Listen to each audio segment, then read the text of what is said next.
Olá, sejam bem-vindos e bem-vindas a mais uma edição do Future of Money, o seu podcast semanal da Exame, em que a gente fala tudo sobre o futuro do dinheiro. Eu sou o João Pedro Malar, repórter da Exame, vocês já me conhecem bem, e hoje a gente está aqui com um convidado muito especial, que é o Murilo Cutina, diretor comercial da QR Asset. Tudo bem, Murilo? Tudo bem, tudo bem. Obrigado pelo convite, primeiramente. Obrigado para todo mundo que está aqui escutando a gente. E a gente vai tentar aqui também abordar essa questão, né, do futuro do dinheiro olhando de novo. Acho que é um tema já um pouquinho recorrente para as criptomoedas, né? Pois é, um tema que a gente fala pouco por aqui. Exato. Eu queria começar te perguntando, na verdade, de um assunto que acho que vai acabar dominando o nosso podcast, que meio que dominou o mercado cripto nos últimos dias, que foram os ETFs de Ether, né? Na verdade, foi uma grande surpresa, né, tudo o que aconteceu lá nos Estados Unidos, porque eu lembro que na segunda-feira eu comecei a trabalhar e aí todo mundo achando que ia ser rejeitado, de repente veio aquela notícia da Bloomberg e agora mudou, vai ser aprovado. Vocês também estavam com a expectativa de que ia ser rejeitado? Foi uma surpresa? Como foi essa reação também, né? Não, isso imagina pra gente, gestora, né? Pois é. Um fundo de gestão ativa, a gente fica olhando ali aquele marasmo que tava o Bitcoin e de repente tem toda essa oscilação. Eu acho que assim, em linhas gerais, a gente tinha uma expectativa de que ia demorar um pouquinho mais esse processo na aprovação do ETF de Ether, principalmente por causa de todos os entraves regulatórios que a gente estava vendo nos Estados Unidos. E quando a gente fala de entrave, não é que a gente estava vendo muitas ações sendo feitas, era literalmente a falta de clareza, que é a CVM dos Estados Unidos, a SEC, a SEC também que a gente fala. Brasileirando, Exato, né? brasileirando, que ela não estava dando essa clareza para o pessoal. Então, assim, no momento em que você tinha ali alguns projetos surgindo, você tinha ali a própria Consensys, que era uma empresa, né, ligada ao setor de criptomoedas, de blockchain, que entrou ali com uma ação contra a SEC, os vai e volta dela contra um processo da Coinbase, que a Coinbase tinha super bem estruturado contra a SEC. Então, esses movimentos que ela não dava clareza regulatória, acho que fazia com que o mercado inteiro precificasse em 25% de aprovação desses ETFs, na segunda-feira. E aí tudo mudou, né, de repente. Tudo mudou. E eu lembro que, inclusive, no dia, assim, o Ether ele subiu 10% e acho que no dia seguinte ele subiu mais 20%, né? Foi uma variação muito significativa, né? E de novo, pegou muita gente de surpresa. Mas você comentou um pouco dessa questão dos entraves, né? Ou dessa falta de comunicação da SEC com as gestoras que tinham essas solicitações. Na sua visão, por que tinha, né, essa... Não vou dizer nem má vontade, mas talvez essa posição inicial da SEC de não aprovar, né, esses ETFs. Qual que era a justificativa, pelo menos o que a gente sabia, né, sobre isso? Perfeito. Eu acho que assim, é um pouco de o medo do novo combinado de como eu controlo isso, né? Porque quando você está falando do Ethereum, tá? Do protocolo Ethereum, acho que tem essa diferença, né? Do token Ether e o protocolo Ethereum. Quando você está falando do Ethereum, ele se diferencia significativamente do Bitcoin, por exemplo, né? A gente toma até o Bitcoin como proxy ali de cripto em geral. O Ethereum, ele traz muitas funcionalidades que não existem ali no Bitcoin, que começa a tornar o ambiente de blockchain muito mais expansivo. Então, tudo que a gente fala de DeFi, NFTs, Web3, DePIN, inteligência artificial, data availability, infinitas coisas que tem em cripto, a gente só consegue através disso, a grosso modo, por causa dos tão chamados de contratos inteligentes, né? Os smart contracts dentro da rede do Ethereum. Então, quando você aprova um veículo que você permite que as pessoas consigam operacionalizar esse tipo de ativo de uma forma regulada, vai exigir, de certa forma, que o agente regulador fale para você, eu encaro esse ativo como um valor imobiliário ou encaro esse ativo como uma commodity. E essa definição acho que foi o grande problema, né, da história toda. Eu acho que sempre foi assim o plano de fundo de tudo isso. Assim, a gente sabia que assim, para o investidor é muito mais seguro você ter um ETF de Ethereum Spot para você operar. Você não vai diminuir ou aumentar a demanda do ativo, a demanda assim guardada dentro do investidor, por você ter ou não ter esse ativo. As pessoas gostam dessa tese porque ou esperam valorização, porque concordam com a tese, etc. Mas não vai ser esse movimento regulatório que vai despertar a vontade do cara investir ou não. Ele pode não investir porque tem questões regulatórias ou não, mas o desejo de investir existia. Né? Às vezes faltava esse caminho, né? Faltava esse caminho e você ter um ETF spot, você está assim, tirando um grande risco, por exemplo, de custódia. você tem uma solução de custódia muito mais profissionalizada que você oferece para o varejo, através do ETF de Ethereum Spot.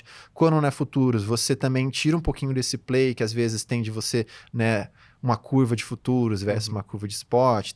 Não é tão direto assim, até para o investidor, né, que não está ligado nesse mercado sempre, entender como é que funciona. Então, assim, para proteção de consumidor, é um discurso que não casa, porque, puxa, o ETF de Bitcoin Spot te tira muitos riscos e te oferece uma exposição muito mais segura para esse tipo de ativo. E do Ethereum não seria diferente, né? Então, eu acho que essa definição da SCID, então, de trazer ali se realmente era um ativo imobiliário, se era commodity, acho que é o que mais restringia eles. E a gente vê isso até em discursos passados, assim. O Gary Gensler, que é o diretor da SEC, ele já foi chamado na chincha, vamos colocar assim, pelo próprio, assim, a Câmara colocou ele e falou, então me defina. E ele fica ali num samba ali em relação a isso, né? Isso é até um icônico, assim, gravado, assim. Então, mais de uma vez, né? Mais de uma vez, exatamente. Então, esse modelo deles não terem esse receio de regularizar, que eu acho que trazia o mercado para mais esse 25%. Entendi. Mas, ao mesmo tempo, posso fazer o advogado do diabo aqui. Porque, assim, que acho que é sempre interessante, né? Entender esse lado do regulador. É interessante, porque quando a gente coloca isso, se o regulador está falando que ele é isso, aquilo, ele tem que ter meios de regular este mercado. Então, para você ter meio de regular esse mercado, por exemplo, um processo daquele Know Your Customer, né, de KYC e tudo mais, você tem que entender como é que funciona a blockchain, como é que eu consigo, de repente, se tem algum agente malicioso ali no meio, assim, imagina que o ETF está fazendo transações com uma carteira que tem algum envolvimento com algum ato malicioso. Você tem que ter formas de controlar isso, né? Não que você não vai ser exigido em relação a isso ao Bitcoin, né? Mas quando você adiciona esse tipo de camada, né, de risco, de entender a tecnologia que você está com todas as funcionalidades que o Ethereum te dá, talvez criasse um receio, né? Mas, assim, eu tô tentando ser advogado do diabo, assim, porque pra gente é muito difícil entender realmente essa demora da SEC de realmente trazer a clareza, que é o papel do regulador, de fato. Né? E foi uma demora que, inclusive, foi muito maior por causa do Bitcoin, né? Porque o mercado ficou esperando anos até o ETF de Bitcoin ser aprovado, né? Sim, com certeza. E, assim, a perspectiva era de você trazer, né, com essa aprovação do ETF de Ethereum Spot, clareza. Então, tá bom, me traga aqui, SC, como é que vocês leem este mercado? Mas nem assim eles ainda fizeram. Pois é, porque é isso que eu ia te perguntar. Porque a gente tinha esse imbróglio da definição, né? Do Ether. O ETF aprovado significa que a SEC reconhece o Ether como valor mobiliário ou não? Como que... A gente teve essa definição, assim, indiretamente? Como que tá isso? Né? Eu acho que, assim, em segundo plano, assim, vamos colocar ali de modo indireto, é como se eles reconhecessem como uma commodity. Perfeito. Que é o caso do Bitcoin hoje em dia. Que é o caso do Bitcoin hoje em dia, tá? Difere algumas coisas, mas antes de entrar nessas questões da estrutura do Ethereum, por exemplo, a gente tem que trazer também o que aconteceu no meio do caminho. Teve ali, dentro do Senado norte-americano, uma das primeiras regulamentações de criptoativos aprovadas nos Estados Unidos de forma histórica, que é a FIT 21, FIT 21, que é uma sigla para realmente você começar a regular o futuro do dinheiro do século de 2021, né, de 2021 para frente. Então, com essa definição, uma das coisas que acontece nesse projeto é que você traz para a CFTC, que é o órgão que controla os derivativos, né, contratos de futuros e outros tipos de derivativos do mercado financeiro americano, você traz para eles para a tutela dos ativos em blockchain, vamos colocar assim, que não são consideráveis spot, né, não são consideráveis non-securities and spot. Então, tudo que não era valor mobiliário... Você já fala, quem cuida é o CFTC. Então, com isso, você já tirou um peso da SEC, só que você também tirou um poder dela. Então, porque o poder é muito importante, né? Para essas agências, né? É uma guerra de poder. E o próprio diretor da CFTC falou assim, Ethereum commodity. Pra gente, Ethereum commodity, claramente. E botando uma pressão ainda maior, né? No Gary Gensler, que é o vilão de cripto, e na SEC, e trazer isso. Então, acho que com essas manobras, ela sofreu uma pressão já relativa no ambiente regulatório, tá? E aí também tem a questão política, né? Claro. Então, assim, a gente vê ali, né, o Trump, que era não favorável a cripto quando convinha, mas agora ele está se mostrando cada vez mais favorável a cripto. Muito favorável. Né? Falando que ele vai dar suporte para os mais de 50 milhões de investidores, de fazer a custódia própria. Sim, defendendo a autocustódia, né? Acho defendendo que custódia talvez própria. seja um dos primeiros grandes políticos assim, nos Estados Unidos a defender a autocustódia, né? Que era um tema que sempre ficou um pouco falado lá, né? Com certeza. E esse discurso que ele fez no sábado, acho que muita gente ficou bastante eufórica, vamos dizer assim, porque é uma posição que não é exatamente esperada de um candidato à presidência de um partido grande, né, nos Estados Unidos. Exato. E, além disso, né, a gente fala sempre assim, a evolução do investimento, né, a evolução do dinheiro, que acho que é um tema super legal. Porque quando a gente vê, assim, a popularidade de cripto entre a geração, por exemplo, dos baby boomers, é uma geração já transacional nesse ciclo de investimento. Ou seja, uma geração que já não olha para esse tipo de investimento como realmente uma disrupção tecnológica, como algo que vai ter valor, e uma geração que estatisticamente investe menos em cripto. Quem que está investindo mais em cripto? São os millennials, é a geração Z, que inclusive na forma de investir já é diferente. É uma forma muito mais ágil. Muitos preferem investir eles mesmos. E cripto vai exatamente nessa toada, né? Tem esse encaixe, né? Tem. A fome com a vontade de comer, né? Ali. Perfeito. E quando a gente vê isso, um candidato falando, não quero cripto, e um candidato que já é mais idoso, como o Biden, fica essa imagem do antigo, do retrógrado, né? E aí, como é que eles fazem isso? É justamente mostrando para o país que eles não são isso, eles não são contra inovação, vamos colocar assim. Sim. Então eu também vejo esse movimento que mudou da SEC como um movimento também de político, de pressão política, de fazer, não, pera, vocês não podem ser, só o cara que barra tudo. Vocês têm que também dar meios, vai ter risco reputacional, vai ter risco regulatório, tá bem azeitado, como é que é? Então, a prova, pelo amor de Deus, né? Pois é.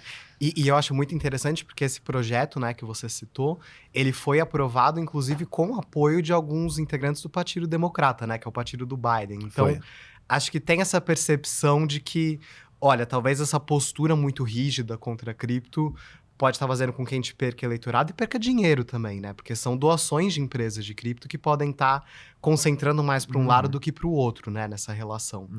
E é engraçado, né? Porque normalmente a gente fala o republicano mais conservador, pois né? Pois é. A gente tá vendo, e eles estão revertendo esse jogo através de cripto. Então, é como a questão do investimento, da tecnologia muda muito, e eu acho que esse paradigma que a gente tem hoje, que é o token, que ele não é um equity, né? Não é uma ação de bolsa, mas ele também não é exclusivamente um outro processo, por exemplo, exclusivamente uma commodity, ele é meio que um híbrido, e que essa movimentação de token, eu acredito que ela ainda está muito no começo e que vai ter uma implicação muito grande para o mercado financeiro e como a gente investe nesse mercado. Legal.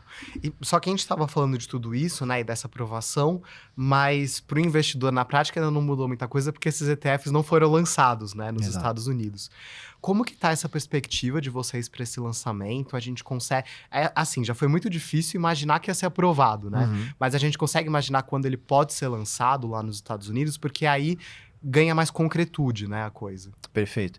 Pra gente, também existe, assim, o play, vamos colocar assim, né, o impacto de preço desse movimento todo é realmente quando os ETFs começarem a ser negociados. Então, a gente viu isso de Bitcoin, né? Por exemplo, a gente viu que a captação gigantesca que esses ETFs tiveram, que foi a ação de preço do Bitcoin em si. Então, acho que não vai ser diferente para o ETF de Ethereum, né?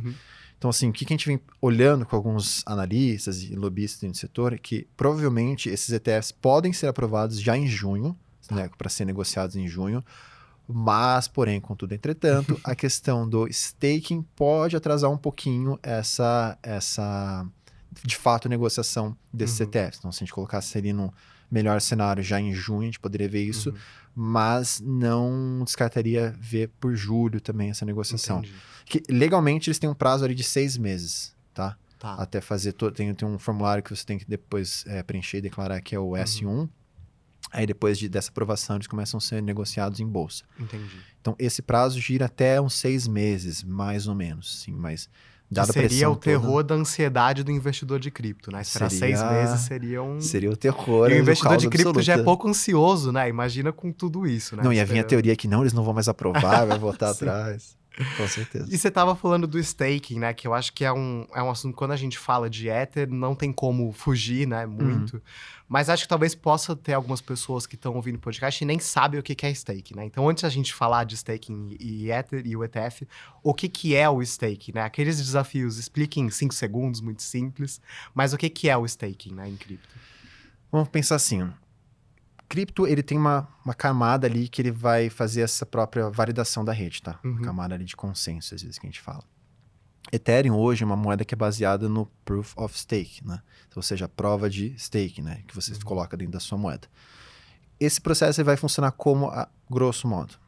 Basicamente assim, você quer ser um validador da rede. Então, você vai colocar, para ser validador da rede, você tem que fazer uma contribuição para essa rede para você poder ter o processo ali computacional de validar essas transações. E também para estar envolvido no projeto, né? Exatamente. Aí o que você faz? Você faz o stake, que é justamente como se fosse ali no poker, que você coloca o seu stake ali em jogo, entendeu?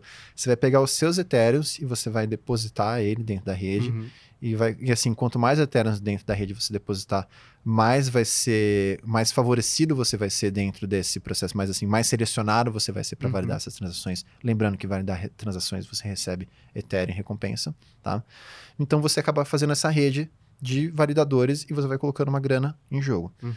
O stake é como se você entrasse dentro desse jogo de processo de validação da rede, também colocando parte dos seus Ethereums ali para rodar mesmo, e acreditando que justamente, né, na descentralização dessa rede, na validação das transações, realmente na construção dessa rede. O lance é, se você for um ator malicioso, vamos supor, você que tentar fraudar uma transação, tentar interferir, o que vai acontecer com o seu Ethereum que está em staking? Ele é ceifado e a galera pega isso como se fosse uma punição, vamos colocar assim, tá? Então, nada mais que um método de consenso da rede para ela ser autovalidada, vamos assim, sem um intermediário terceiro olhando para ela. A rede vai se alimentando. E existem vários métodos de conceitos, né? O Bitcoin tem o Proof of Work, com outros protocolos, o Ethereum, quanto vários outros, os Proof of Stake, existem diferenças, sutilezas dentro dos Proof of Stake, por exemplo, a Solana usa um que a gente chama de Proof of History, que leva em consideração outras coisas, mas a grosso modo é como se você colocasse parte do Ethereum que você tem dentro da rede para ajudar na validação dessa rede. Entendi. E aí, quando você faz a validação, você recebe uma recompensa também na moeda. Exato. Entendi. Exato. E aí, qual que foi o BO que deu com os ETFs e o staking lá nos Estados Unidos, né? E que acho que também foi um fator que contribuiu, né, para essa demora e para essa ideia de que inicialmente a SEC iria recusar, né, esses ETFs. Eu acho que muito provavelmente eles não vão permitir o staking de Ethereum, porque ele significa que você está ganhando recompensas. E é como se você ganhasse um dividendo na moeda. Esse que é o principal problema, é que categorizaria, por exemplo, uma securities, né? um valor imobiliário. Imagina, por exemplo, a Petrobras, ela vai te pagar dividendos se você investe na Petrobras. Porque existe um conselho, porque existe uma deliberação. Então, se existe esse tipo de mecanismo parecido em Ethereum, pode abrir um certo nível ali de abertura regulatória para isso. Sim. Claro que é totalmente diferente no Ethereum, porque é regulado por um protocolo que, é programado, é inalterável, é literalmente inalterável, a não ser que você mude a blockchain, que não é possível, entende? Então, tem essas diferenças, mas começa a trazer mais calos ali para a discussão.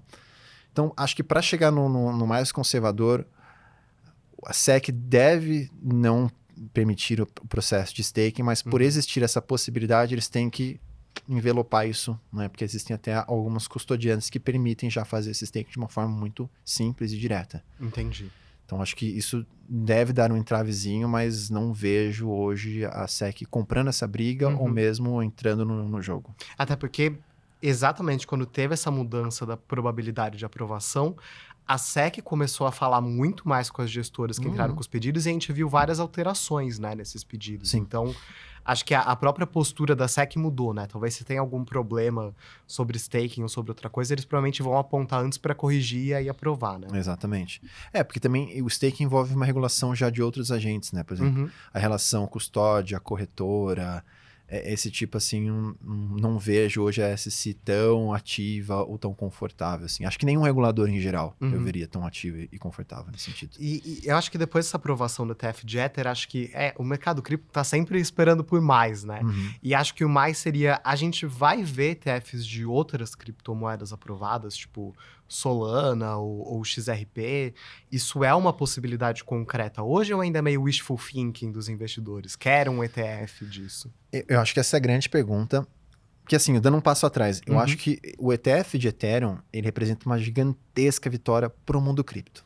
A gente entra ali na cabeça do pessoal que está nesse mundo cripto há anos, está, né, trabalhando nesse mundo cripto, vive disso. Foi sempre uma guerra ali, essa questão de tirar cripto do Bitcoin, só Bitcoin, e trazer os protocolos. E o Ether foi sempre o cara, a segunda pessoa no ranking ali, entendeu? O homem mais importante, vamos colocar assim. Então, quando a gente tem esse processo do Ethereum, depois de tantos anos, ganhando uma batalha regulatória, puxa, isso para cripto é como se você pavimentasse o eixo para uma aplicação de cripto mais direta, né? Porque o grande bull case, vamos colocar assim, de cripto, e pensando cripto como tecnologia, trazendo tecnologia blockchain, não é o Ethereum subir a $100 mil, $1 milhão, é realmente você ter aplicações sendo criadas e executadas no Ethereum.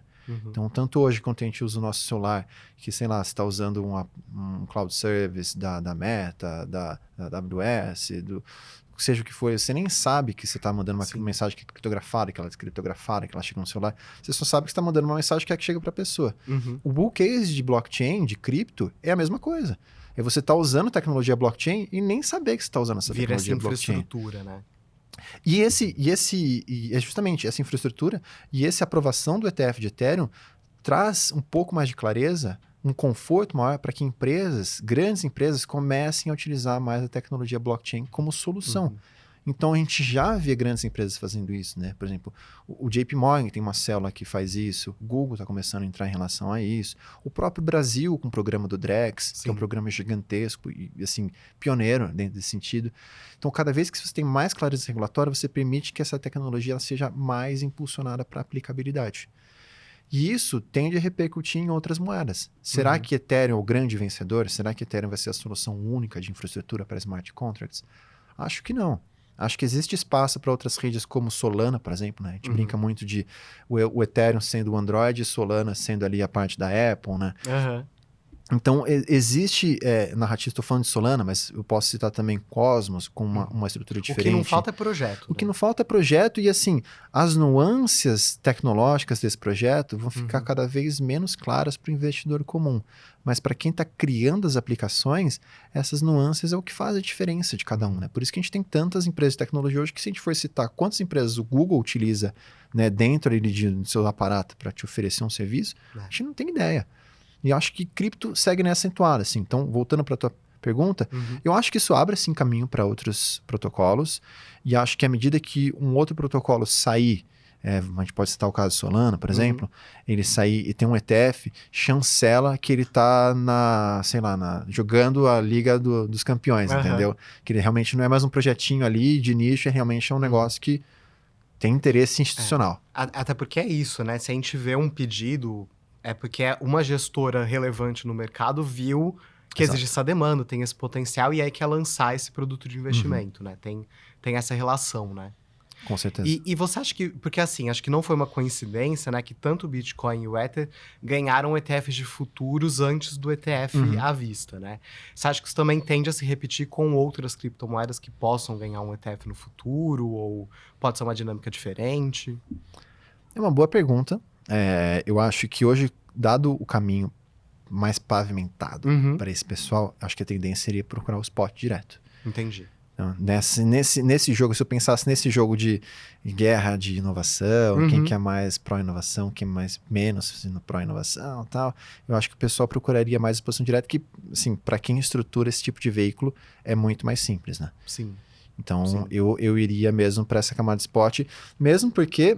Se a gente fizer o comparativo com o Brasil hoje em dia, a gente está falando dos Estados Unidos, mas os Estados Unidos está muito para trás do Brasil nesse sentido. Né? Era exatamente isso que eu ia puxar agora, porque é muito engraçado, né? Porque a gente pensa, bom, o mercado dos Estados Unidos é muito maior, tem mais investidor, então ele vai estar mais avançado do que a gente em tudo, né? E nessa questão dos ETFs de cripto, é o contrário, né? A gente já tem vários ETFs que eles estão hoje começando a lançar há muitos anos, né? Se puder falar um pouco sobre isso. Eu acho que assim, a gente, né, fala dessa questão regulatória, mas aqui no Brasil a gente tem que tirar o chapéu para a CVM e para a Anbima. Eu acho que o papel que eles fizeram de pioneirismo nisso, assim, se assemelha muito, por exemplo, que o Canadá fez lá no começo, de trazer assim, uma clareza regulatória para que esse tipo de desenvolvimento de veículos de investimento nesse setor sejam criados e você acaba protegendo, na verdade, muitos consumidores, tá? Eu vou dar uma liberdade de fazer aqui o exemplo que a gente tem na QR Asset. Na QR a gente lançou lá no meio de 2021 o nosso ETF de Bitcoin e depois ali no comecinho de agosto, setembro, a gente lançou o nosso ETF de Ethereum. O Bitcoin é lançado agora e o de Ether ainda nem lançado nos Estados Unidos. Nem lançado. E o mais interessante, quando a gente lança o nosso ETF de Bitcoin Spot, a gente foi o único ETF que lançou aqui na América Latina. É o primeiro ETF de Bitcoin na América Latina, mas também o único, até então, que usava o índice da CME, que é o índice europeu, que é chancelado pela Bolsa de Chicago norte-americana. E a gente tinha toda uma estrutura de custódia aqui dentro, que seguia a Bitline, sendo emitida para o estado de Nova York. Então, assim, é um processo que custou caro, vamos assim colocar para estruturar, mas a gente estava muito confiante nesse sentido. E quando a gente vê os ETFs de Bitcoin sendo lançados lá fora, a gente vê que foi uma decisão acertada, porque nomes que nem BlackRock, Wisdom Tree, Franklin Templeton, Fidelity lançaram exatamente a mesma estrutura de ETF que a gente. Mas assim, exato. A custódia é a mesma, as contrapartes são as mesmas, o índice que a gente utiliza é o mesmo. Então, assim, é um processo que você traz o melhor que você pode trazer, que é um processo caro, mas você oferece isso para o investidor em varejo.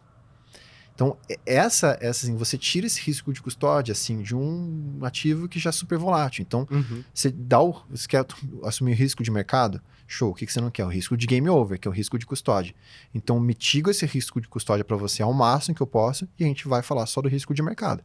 Que a gente vai falar de critério de alocação, etc, etc. Mas é interessante porque, por exemplo, o que aconteceu com a FTX, ou agora com a Binance, que tomou uma multa bilionária nos Estados Unidos. A gente na QR nunca nem teve conta nesses lugares, porque a gente não pode, simplesmente. Porque a gente fechou um processo redondo com esse regulador. Então, você oferecer isso pro investidor em geral, independentemente de alocação, a gente está falando de critérios de alocação baixíssimos nesses ETFs, com menos de 50, 100 reais você consegue alocar nesses ETFs. Então, você trazer toda essa segurança de custódia, eu acho que é o grande ganho para o mercado em geral, né? Então, quando a gente olha até para esses ETFs que a gente tem o QBTC11 e o QTH11, que são os ETFs de Bitcoin e Ethereum. O QTH11 vai provavelmente ter a mesma estrutura que a BlackRock vai estar lançando agora, em 2024. Mas a gente tem desde 2021, né? Então, a gente tem essa questão de falar, às vezes, do mercado americano, mas avançar é gigantescamente maior do que o mercado brasileiro. Mas também a gente tem que tirar o chapéu e ver como o Brasil foi pioneiro, assim, não só nos ETFs, mas como na regulamentação de fundos de investimento, agora com a 175 está mudando, inclusive na parte do Drex, que a gente está... Né, o próprio Trump, né, que já falou que não vai procurar CBDC. Exato. Pois é. Então, nada de dólar digital lá fora, ele não tá interessado. Não, ainda não. Ainda não. Vamos ver, né? Ele sempre é um pouco volátil. Mas, inclusive, aqui no Brasil, a gente já tem ETFs de multicriptoativos, né? No caso, a gente já tem essa estrutura também, que lá fora, nos Estados Unidos, eu acho que essa discussão ainda nem deu sinal ainda, né? De começar. Não. A gente tem índice para isso já. Por exemplo, a gente tem um ETF só de DeFi, que é o QDFI 11, e ele é um índice publicado pela Bloomberg, junto com outra empresa chamada Galaxy, de cripto. Então, a gente já tem índices para isso, são índices auditados, são índices sérios. E no Brasil já tem uma capilaridade de ETFs em relação a isso, né? A gente tem, você quer investir em Web3, quer investir em DeFi, quer investir em metaverso, tem vários desses, né? Então, assim, eu acho que a gente tem essa segurança que traz mais para o investidor. Claro que a gente sempre tem que pensar que ETF, você não vai ter um gestor olhando para você nesse ativo, né? Diferente de um fundo de investimento. Ali, se o Bitcoin subir 1000%, vai subir 1000%. Se o Bitcoin cair 100%, vai cair 100%. Então, assim, é realmente você tomar ali como se estivesse comprando a moeda. Mas até no espectro de gestão ativa hoje no Brasil, a gente já tem ali fundos de gestão ativa no Brasil que são uma estratégia bem interessante, até às vezes, esse play, né? Que eu comentei assim pra gente que agora a gente tinha uma perspectiva na segunda-feira de não ser aprovado, e na quinta-feira foi aprovado. Então, como é que você muda a sua carteira? Como é que você vai fazer isso? E uma mudança um pouco drástica, assim, né? Bem drástica. Não é pouca coisa, né? Esse tipo de mudança de evento, né? E é interessante quando a gente fala, por exemplo, do tipo de investidor hoje em dia, né? Tem muita gente que prefere investir sozinho. Eu não acho que isso é necessariamente ruim. Mas eu acho que a gente sempre tem que pensar que quando eu invisto sozinho, eu estou competindo com outras pessoas. Sim. O mercado é uma competição, né? Não tem o famoso não tem um almoço grátis, né? Se alguém está ganhando, alguém está perdendo. Então, quando você está investindo sozinho, você está competindo com mais pessoas. Quando você compete com um fundo de investimento, que é um grupo de várias pessoas, que a gente tem o nosso mandato de gerar performance, senão eu não vou ganhar rentabilidade. E o nosso lema é de você realmente ficar olhando o mercado o tempo todo, versus uma pessoa que às vezes tem o seu emprego, está fazendo outra coisa, se às vezes olha o mercado ali na calada da madrugada, é esse tipo de competição assimétrica que você está trabalhando, né? Sim. Então, acho que sempre é interessante a gente pensar nessa, principalmente dessa volatilidade que os ativos já têm, mais essas questões regulatórias, você pensar sempre também em alocar parte desse portfólio num time que vai estar olhando isso. E que os caras vão gerar performance, ele mesmo não vai ganhar. Sim. Claro que você vai ter aquela apostinha, daquela cripto que você acha que, esse é o futuro, eu quero muito investir nisso. E não tem problema. Acho que permite essa democratização de investimento. Até via ETFs, né? Então, esse balanço de você, hoje em dia, em cripto, poder procurar custódias sérias, né? Ter a seriedade na sua declaração de imposto, para não ter nenhum problema. Fazer esse investimento direto. Também tem a opção de ETFs para você investir e também ter fundo de gestão ativa para investir.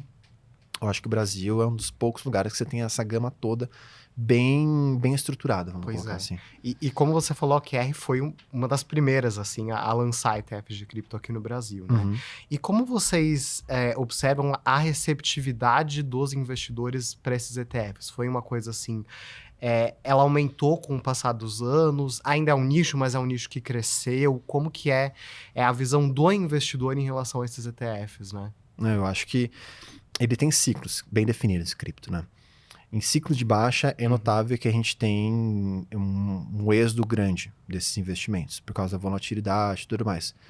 Mas existe um nicho cada vez maior que entende que esse é um investimento a longo prazo. Fazer investimentos táticos em cripto, vou alocar para chegar a X%, resgatar, tendem a ter resultados piores do que quem aloca a longo prazo, né? Tem até um caso de um menininho lá que, com 14 anos, ele comprou o Bitcoin ali, valia centavos de dólar, e ele segurou até $44 mil, assim. É aqueles casos que todo mundo que não investiu fica, nossa, queria ter investido no Bitcoin quando valia isso. Exato. E aí você tem que ser uma pessoa que, não tem essa urgência do dinheiro, da liquidez, né? Outros poréns. Mas assim, eu acho que cripto tem que ser entendido como uma tecnologia nascente, uma tecnologia que ainda nem chegou no case de implementação. Então, é um investimento a longo prazo. E a gente vem justamente vendo isso, assim, cada vez mais nos ciclos de baixa, a gente tem um nível de resgate menor desses investimentos. E também, quando volta, as pessoas têm resgatado menos. Então, por exemplo, às vezes a pessoa compra num topo de mercado. Aí depois você vai pegar ali uma queda mais drástica. Normalmente a reação das pessoas é se chegar no 0 a 0, vendi, vou tirar meu risco. Mas muito provavelmente você vai ver depois esse ativo subir, porque são ciclos, e você vai querer entrar quando ele está mais caro. Então as pessoas que já sofreram isso, entendem, é um case de longo prazo e tudo mais. Assim, eu mesmo passei por isso.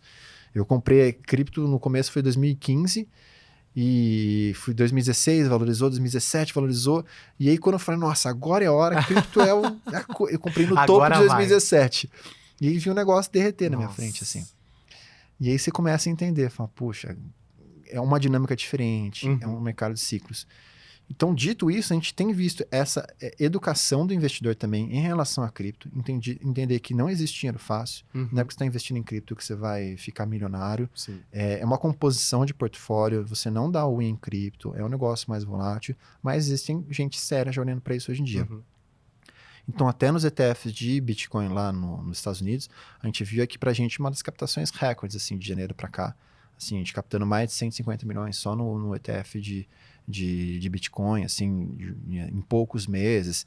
Então, pra gente ver, assim, esse interesse do investidor, entendendo também que, de repente, eu não ter o trabalho de ter uma custódia, não ter uma dor de cabeça em relação a isso, é investimento que vale a pena, né? A gente está falando de... Os nossos ETFs têm um dos melhores taxas do mercado por ser um veículo totalmente Brasil, né? A gente não tem nenhum fundo master lá fora, nem nada, é só um veículo Brasil. Então, você está falando de uma taxa de 0,7. Sim.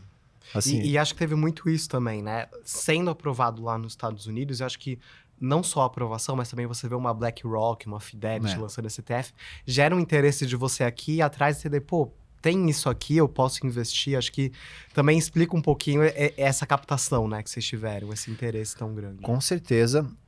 E eu acho que no Brasil é um mix um pouco diferente do que nos Estados Unidos. Acho que nos Estados Unidos, acho não, né? Pelo que a gente vê, assim, a grande massa que alocou nos CTFs foi investidor institucional. Então, foi fundo de pensão, algo que era inimaginável, foi gestora, foi banco, foi vários investidores institucionais que são super parrudos. Aqui no Brasil, ele ainda tem um mix de varejo, né, um varejo alta renda, e algumas gestoras, alguns bancos começam a investir mais nesses veículos, assim. Mas a gente vê uma não receptividade ainda em algumas gestoras, não por falta de conhecimento, não por críticas, assim, eu acho que existe uma compreensão muito grande das gestoras, mas é por, às vezes, não encaixar bem no portfólio ou no que os clientes deles estão pedindo, entendeu? Então, por exemplo, imagina que você está investindo num fundo que investe em juros macro, por exemplo. O play deles é sempre fazer isso, entender o mercado macro, investir. Se você investe em Bitcoin e o fundo tem uma queda ali de 0,2 no mês por causa do Bitcoin, é uma conversa difícil para esse gestor ter. É a imagem ali, né, da gestora. Mas à medida que o investidor ele entende que Bitcoin faz parte de uma composição macro, por exemplo, que ele tem um play de correlação com o Nasdaq, um play de correlação com o ouro, e ele começa a entender isso e vai trazendo essa educação de investimento do criptoativos para o público em geral, começa também a surgir mais abertura. Eu acho que talvez é isso que os Estados Unidos tenha caminhado um pouquinho mais que o Brasil, nesse sentido, ou uma demanda do público mais para isso. Tanto é que acho que em fundo de investimento eles foram até mais ativos no começo que a gente, mas a gente vê a gente assim nesse mix um pouquinho diferente dos Estados Unidos, mas também caminhando muito rápido ao entendimento de cripto no portfólio. E você falou dessa questão de educação, né? Porque eu, assim, acho que a mania de jornalista, sou um grande defensor, né? De se informar e de entender como funciona. Mas a gente estava até conversando isso antes de começar, né, a gravação, que acho que cripto tem um desafio porque você tem que explicar coisas de mercado, dinâmicas de mercado, e a gente sabe que o brasileiro tem uma educação financeira muito aquém do que deveria ter, e acho que para investimento, então, nem se fala, mas também tem uma educação sobre essas tecnologias, né? Explicar Bitcoin, blockchain, por que Bitcoin é diferente de Ethereum, o que significa, né? Você investir na Ethereum, investir no Bitcoin. Como balancear isso? E muitas vezes um trabalho que a gestora tem que fazer, que talvez inicialmente a gestora nem imaginasse, né, que ia precisar fazer. E aí, de repente, passa a ser uma operação muito importante, né, para a própria sobrevivência, né, da corretora e para atrair esses investidores. Eu acho que é exatamente isso, assim, João. Quando a gente vai, por exemplo, eu vou investir num fundo que faz renda fixa, eu sei mais ou menos como funciona a renda fixa equity, eu sei que é uma empresa listada em bolsa. Agora, cripto, existem várias dúvidas assim, em relação a cripto. Por exemplo, a gente vai falar com o pessoal que, por exemplo, está mais ligado com o setor físico, assim, de terras, de espaço físico, de imóvel. O cara não entender que existe um jeito de pegar em cripto, de tocar em cripto. Uma coisa completamente digital, né? Exato. E a gente fala muito assim, pô, mas como é que você faz para negociar o seu imóvel, por exemplo? Você vai em casa, vai distribuindo folheto? Não, tem uma newsletter, tem meu site. Você está usando a internet. Como é que você pega a internet? Então, trazer esse momento assim de cripto, primeiro, como entender o que significa essa tecnologia. Não falando de cripto, falando de blockchain, vamos falar assim, né? O que significa ali você ter ali, né, uma chave privada, uma chave pública, como é que elas se integram, como é que você troca mensagem nesse ambiente, para a pessoa entender que isso pode trazer de benefício para a sociedade. Né? A gente tem caminhado bastante em relação a isso, assim, a gente tem até nossos próprios materiais que a gente solta, assim, então até foi, né, uma newsletter recente nossa, a gente trouxe um vídeo que eu acho que é muito icônico, do Bill Gates, né, no David Letterman, que ele faz no começo ali da internet, em que ele fala, né, que estava fazendo um paralelo assim, não, porque na internet você pode, por exemplo, ouvir um jogo de beisebol. E o entrevistador fala assim, pô, mas tem um negócio que chama rádio, você já ouviu falar? Ele falou, não, mas você pode ouvir o jogo de beisebol depois que ele aconteceu, não precisa ser só ao vivo. Ele falou, mas o jogo já aconteceu, porque eu vou querer ver. Por que eu vou ouvir? E ele tentando argumentar, e assim, são pequenas alterações, né? Não é que a internet começou sendo algo revolucionário, que chocou o mundo. Você começa de pouco a pouco. E eu vejo o cripto com um paralelo muito igual a isso. Em que a gente vai realmente, com o simples fato de você não ter um intermediador para você trocar mensagem, né, o que a gente fala de descentralização, ou você tem uma identidade digital incorruptível, que é o blockchain, você começa a ter séries de explicações e que você vai começando a cada vez mais construindo dentro da sociedade, né? Sim. Então, a gente fala que muito o bull case de cripto é aquilo, né? Você ter a aplicação de blockchain sem você nem saber o que está acontecendo. Então, a gente parte nesse cenário base, né? Para quando a gente vai falar com investidores de diversos níveis. Entender realmente o que é essa tecnologia blockchain. E depois, como a gente investe. Eu tenho um modelo de factory trading, que eu pego um modelo quantizado de cripto lá, né? Que é... Beleza, mas se você não entende como é que funciona primeiro isso, você não vai topar a volatilidade que tem esse ativo e que qualquer ativo nascente de uma tecnologia nova, de cripto disruptiva, vai ter que ter. Porque senão não seria realmente um mercado em construção, já seria um mercado consolidado. Engraçado que esse vídeo do Bill Gates com o Letterman, acho que ele tá famoso em cripto, porque no episódio passado a gente gravou com o André Potilho do BTG e ele citou esse mesmo vídeo. Então, legal. Acho que tá repercutindo bem esse vídeo. Mas eu queria te perguntar também uma outra coisa que eu acho que você comentou e ficou na minha cabeça, que é sobre essa adoção institucional nos ETFs, mas acho que reflete a adoção institucional em cripto, né? Porque lá nos Estados Unidos, como você comentou, a gente viu vários bancos, assim, acho que 2 semanas atrás, eles começaram a divulgar aqueles relatórios, né? E aí foi JP Morgan, Wells Fargo, vários Lembrando bancos... que o Jamie Dimon odeia, né? O CEO do JP Morgan adora falar mal do Bitcoin, né? Exato. Mas o JP Morgan investiu. E aqui no Brasil a gente ainda tem esse nível menor, né? Você acha que isso é um próximo passo, talvez, para o mercado de ETFs cripto daqui do Brasil? Essa adoção institucional, até talvez seguindo o exemplo lá de fora, como que você vê, né, essa questão? Com certeza, eu acho que com certeza, mas acho que no Brasil é um processo mais que a gente chama de bottom-up do que top-down, né? Então, assim, é mais o público falando ali pro teu banco, pra sua gestora, falou, e cripto? Você não tem cripto? Como é que funciona cripto? Precisa ter essa demanda. E aí, esses caras, eles vão ter que ter esse processo de olhar um mercado que é completamente diferente do que eles têm estruturado. Pois é. E aí, acho que o play de ETFs combina bem. Então, vamos colocar cripto, como é que se encaixa? Aí você vai fazer um estudo da volatilidade dele, encaixar no teu portfólio e começa a disponibilizar essa exposição para o investidor. Eu acho que esse é o case maior. Assim, na que a gente vê, assim, é nítido. Assim, esse ano, o que a gente tem de conversa com o institucional completamente diferente do que a gente tinha em 2023. Assim. E conversas assim, bem estruturadas, um pessoal super bem instruído, um pessoal que entende mesmo, já do ativo em si. É um mundo já bem diferente, assim. Mas falta realmente ter essa abertura ali de portas para começar a virar isso todo de conhecimento em investimento em si. Mas eu acho que, sem dúvidas, é o próximo passo aqui no Brasil. Entrevistado desse tipo de pergunta que o jornalista faz, mas você acha que é uma coisa para 2024, por exemplo, só para tentar dar alguma concretude? Você acha que já esse ano a gente deve começar a ver esses avanços? Com certeza. Eu acho que é um play de curto prazo. Eu não acho que é um play de longo prazo ainda não. Com a pressão toda que a gente está vendo em cripto, é um play de curto prazo. Mas a gente tem que lembrar que cripto é um ciclo. Claro. E em baixa vão surgir de novo os haters de cripto, que essa tecnologia não funciona para nada, que não leva a nada, vai ter ali uma diminuição de interesse, mas eu acho que é o que eu comentei, né? Cada vez essa escadinha que caía mais e isso depois subia, ela vai começar a ser cada vez mais normalizada. Então a volatilidade desse ativo tende a diminuir no longo prazo, à medida que a gente vai consolidando mais essa tecnologia. Mas isso significa que não só as quedas caem, né? Que até a expectativa de retorno, às vezes, que as pessoas têm em cripto, podem ser mais normalizadas, né? E é claro que a gente poderia gravar um podcast só disso, que é sobre o Drex, mas você acha que essa mudança de visão, né, e dos institucionais vendo cripto de um outro jeito aqui no Brasil, também tá ligado ao Drex? Porque acho que gerou uma demanda ao Drex de bancos que talvez nunca tivessem olhado ou, enfim, tivessem uma outra opinião sobre blockchain, precisar entender e precisar se adaptar a isso, né? Você acha que isso também está ajudando nessa mudança de postura? Eu acho que sim. É porque o Drex, ele pega ali na ferida dos bancos, né?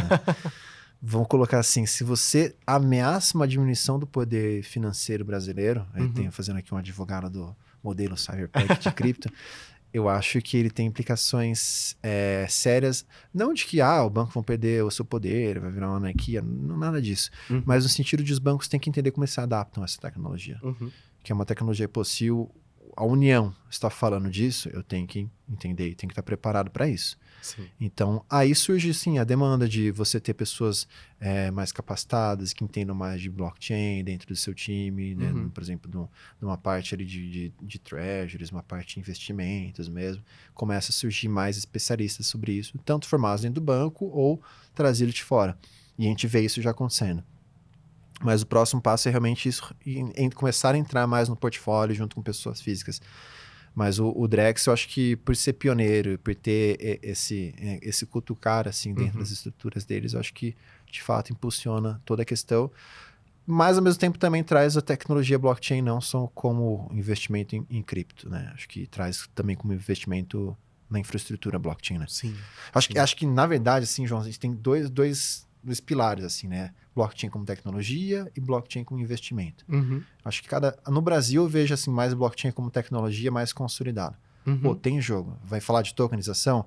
Pô, se eu vou falar de tokenização, se traz redução de custo, traz liquidez, uma facilidade de negociação, pô, qualquer um topa. Até porque o nosso mercado financeiro sempre foi muito aberto, né, para esse tipo de inovação. Né? É uma postura, acho que até bastante diferente dos Estados Unidos, né, que demoraram anos para lançar o FedNow, que é como se fosse o Pix. Daqui eles demoraram anos para lançar, né? Com certeza.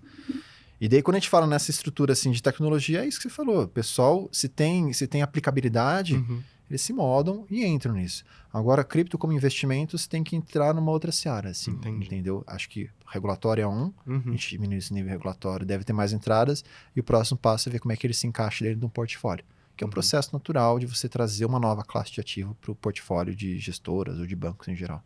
Perfeito.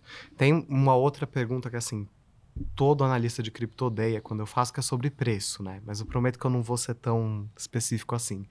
Mas a gente estava até conversando antes da gravação que vocês na QR sempre divulgam, e a gente na Exame também, sempre repercute aquele ranking, né? Dos ativos que mais valorizaram. Provavelmente o Ether, acho que ele vai estar nessa lista agora de maio, porque ele subiu bastante. Mas a gente consegue imaginar em 2024, por exemplo, o Ether batendo um recorde de preço, como foi com o Bitcoin depois do lançamento dos ETFs? Isso é um cenário provável? Ou a gente pode ter muita realização de investimento e muita venda e aí, enfim, acontece outra coisa? O que vocês estão enxergando de cenário para o Ether em 24 pós-ETFs, né? E lembrando que ainda nem lançaram, né, os ETFs. Eu acho que essa pergunta ninguém gosta, porque em cripto, você fala alguma coisa, você é gênio, nossa, o cara pegou, ou você é tipo o cara mais estúpido do mundo, porque isso veio completamente contra o que você tinha falado, porque aconteceu alguma coisa no meio do caminho. Sim. Então, se a gente for retomar ali, né, termos de economia, condições ceteris paribus, né? Tudo mais constante, eu acho que a gente começa a abrir espaço para uma out-season, né? O que significa isso? Outros protocolos que não o Bitcoin terem altas de preços mais expressivos que o próprio Bitcoin. Em linhas gerais, é a dominância do Bitcoin começar a cair e a gente vê outros protocolos tendo mais espaço dentro do composto total de cripto, né? Que significaria uma out-season, que é o que a gente viu lá em 2020, 2021, que a gente teve aquelas... própria Solana, Avalanche, outras moedas, o próprio Ethereum subindo muito mais que o Bitcoin. Então, acho que esse momento de Ethereum sendo aprovado, para o mundo de cripto, liga ali o alerta de out-season já. Ele falou, pô, será que vai começar a vir essa época ali de outros projetos? E aí começam a surgir várias narrativas, tá? Sim. Entrando numa out-season, eu acho que sim, o Ethereum vai ter uma expressiva valorização, né? Não sei se ele teria ainda, por causa de toda essa força do Bitcoin, uma valorização maior que o Bitcoin, mas ele tira um pouquinho daquela narrativa ruim que ele estava antes, que ele tinha performado bem pior que o Bitcoin até maio, vamos colocar assim. Até semana passada, né? Até o comecinho de maio, assim. Ele tava com uma perspectiva completamente diferente. Se compara, assim, a relação ETH dividida por Bitcoin, a ratio ETH Bitcoin, você vê que ele tava decrescendo, assim, de uma forma acentuada. Então, ele tira um pouco dessa narrativa pejorativa para Ethereum e começa a colocar ele no outro patamar. Só que o Ethereum não vai caminhar sozinho. Sim. Se o Ethereum tiver essa mudança de narrativa, pode ter certeza que vai vir outros projetos, já, por exemplo, Solana é um candidato direto, e outros projetos subindo igual. E isso vai criando uma pressão de preço e outras narrativas juntando, que aí vira aquele boom de detalhes, assim, aí vem um outro projeto lá de Layer 1, que tem XPTO, aí a gente vai ter já hoje uma infinidade, a gente tem Ethereum, Solana, Avalanche, todo mundo querendo vender o peixe, Celestia, tem várias coisas que é isso aí, tá todo mundo ali querendo colocar o teu peixe na roda e as pessoas entram, já começa a entrar o investidor varejo em massa, que acho que ainda não aconteceu, e esse investidor varejo vai buscar retorno. Sim. Então, qual que é a perspectiva que eu tenho que ganhar mais? Ah, essa daqui, mas tem um risco maior. Não é essa perspectiva, quero é isso, saber. vamos lá. E a galera começa a entrar, né, o FOMO, né, o Fear of Missing Out, Sim. né, o medo de perder o ciclo. Medo de perder dinheiro, no caso, né? Exatamente. E aí começa aquele frenesi, que você chegaria num topo de bull market, tá? Uhum. Eu não acho que a gente tá nesse momento agora, de tudo isso, mas eu tô falando tudo isso sem citar o halving. Sim. E a dinâmica de preço do halving, ela tá sendo concomitante com uma possível out-season. E acho que esse é o paradigma de agora, porque a gente vê normalmente o Bitcoin atingindo o máximo, historicamente, em outros ciclos passados, com uma alta correlação de 12 a 14 meses após o halving. Uhum. Não só de motivos de mandinal, de astrologia, mas eu acho que realmente informação de tanto de mineradores quanto do mercado é um processo que faz muito sentido e é um processo extremamente correlacionado quando a gente coloca em modelos internos nossos. Então a gente vê o Bitcoin com essa perspectiva de 12 a 14 meses fazendo picos de alta, só que a gente fica começando a trazer uma narrativa de altcoin. Então eu acho que isso pode ser uma altcoin mais tardia, mas com um mercado subindo mais nesse sentido, à medida que a gente tem essa adoção institucional que a gente não tinha em ciclos passados. Entendi. Então eu dei uma resposta gigante para não falar nada, mas a perspectiva eu acho que é bem positiva, assim, e um pouco diferente de ciclos passados por causa dessa adoção institucional. Porque cripto é isso, cada dia é um flash, né? A gente nunca sabe o que pode acontecer. Acho que a última pergunta que eu queria fazer, e que também é um tema que, assim, a gente falou muito pouco aqui, mas que impacta muito no mercado cripto ainda, é a questão de juros lá dos Estados Unidos, né? Que é um assunto, assim, também... É outra coisa, né? Macro, mas impacta em cripto. Qual a perspectiva de vocês para esse cenário no momento? Porque a impressão que eu tenho é que o mercado está muito ainda num compasso de espera de entender quais sinais o Fed vai dar, né? Se a gente vai ter 1, 2 cortes esse ano, se não vai acontecer nenhum corte só no ano que vem. Qual a perspectiva de vocês para isso e como isso impacta em cripto também, né? Acho que a gente vê assim, no recorte de 12 meses, que a gente olha no recorte de correlação, cripto está extremamente correlacionado com o Nasdaq, tá? A bolsa ali que é mais ligada ao setor de tech dos Estados Unidos. A gente está falando de uma correlação de 0,8, né? Que vai desde de 0 a 1, vamos colocar de menos 1 a 1, a gente está vendo aí uma correlação de 0,82, mais ou menos. Mas também uma correlação boa com o ouro. Que são coisas antagônicas, né? Pois é. Então, nesse sentido, a gente vê cripto correlacionada com esse momento de juros, né? A gente correlacionada com essa preocupação de índices de M2, de liquidez, de o Fed estar alavancado com balanço já ali no déficit e tudo mais. Então, a gente vê cripto correlacionado com esse setor de macro. Inclusive, muitas das nossas análises traz esse setor macro, né? Primeiro, para depois falar de cripto. E acho que ele ainda segura uma correlação alta. Então, por exemplo, a última queda que a gente teve antes dos ETFs, tinha um pouco desse play dos ETFs em jogo, mas também tinha o que a gente sofreu na bolsa, ele que teve um dos piores dias ali desde 2024. Sim. Na quarta-feira, se não me engano, quarta ou quinta. Acho que foi. Então, a gente vê correlacionado com esses eventos, isso deve impactar, sim. Mas, como a gente tem uma perspectiva ainda de corte de juros, mesmo com todos os problemas de liquidez, de alavancagem, de um higher for longer, né, uma inflação mais alta por mais tempo, a gente tem uma perspectiva de corte de juros. Então, se a gente imagina, tem um ETF de Ethereum sendo negociado no momento em que o Fed anuncia um corte na taxa de juros, a perspectiva é bem positiva. Sim. Então, eu acho que em linhas gerais, assim, ele não segue assim, andando fora desse eixo macro. É a preocupação inicial e a maior correlação é a economia americana, mais do que chinesa, mais do que japonesa, europeia, brasileira, nem se fala. Mais a economia norte-americana, isso vai ter impacto em níveis correlacionais com cripto ainda, sim. Mas, à medida que a gente começa a entrar nesse ciclo de halving e entra no alt-season, é o momento que a gente vê uma descorrelação do mercado de risco. Porque aí tem muita coisa específica de cripto que começa a pesar, Exato, né? Exato. E assim, claro... Não que a economia tá aos frangalhos e vai ter uma out-season. Claro, até porque o pessoal não teria nem dinheiro para investir. Dinheiro. Né? Assim, uma economia estável, né? Nem super positiva, mas com uma perspectiva boa em cripto, acho que já seria um cenário para altas. Perfeito. É o que a gente vai descobrir, né? Exato. Murilo, eu queria muito agradecer. A gente está encerrando o podcast por aqui, mas agradecer muito por ter topado o convite. Falar de um tema também em cima da hora, um tema que não é fácil, ETF e de Ether. Mas brigadão, viu, por topar o convite. Não, eu que agradeço. É um tema que a gente bem conhece na casa. Então, a gente está olhando isso já faz tempo aqui no Brasil. Acho legal também ver esse respaldo lá fora em relação ao Brasil. Super agradeço o convite. E também queria fazer um convite para as pessoas entrarem também no nosso site da QR, nas suas redes sociais. A gente está presente em Instagram, a gente está presente em LinkedIn. É só procurar lá QR Asset. É o QR mesmo, você já vai encontrar. E a gente também tem uma newsletter nossa, em que tudo que a gente está falando aqui, a gente traz alguns recortes disso de uma forma bem direta, assim, né? Precisamos tomar ali um livro por semana. Sim. A gente tem uma nossa newsletter semanal, é só se cadastrar lá no site, todos são super bem-vindos, e a gente partilha um pouquinho o que aconteceu essa semana aqui em Manchã Cripto. Aí fala de macro, fala de cripto, fala um pouquinho de tudo. Pouca coisa, né, pra falar sobre. A gente tenta traduzir ali umas poucas páginas. Perfeito. E para quem quiser continuar acompanhando tudo que acontece nesse mercado, que já deu para ver que é muita coisa que acontece, é só seguir acompanhando a gente também toda semana aqui no podcast. Até a próxima!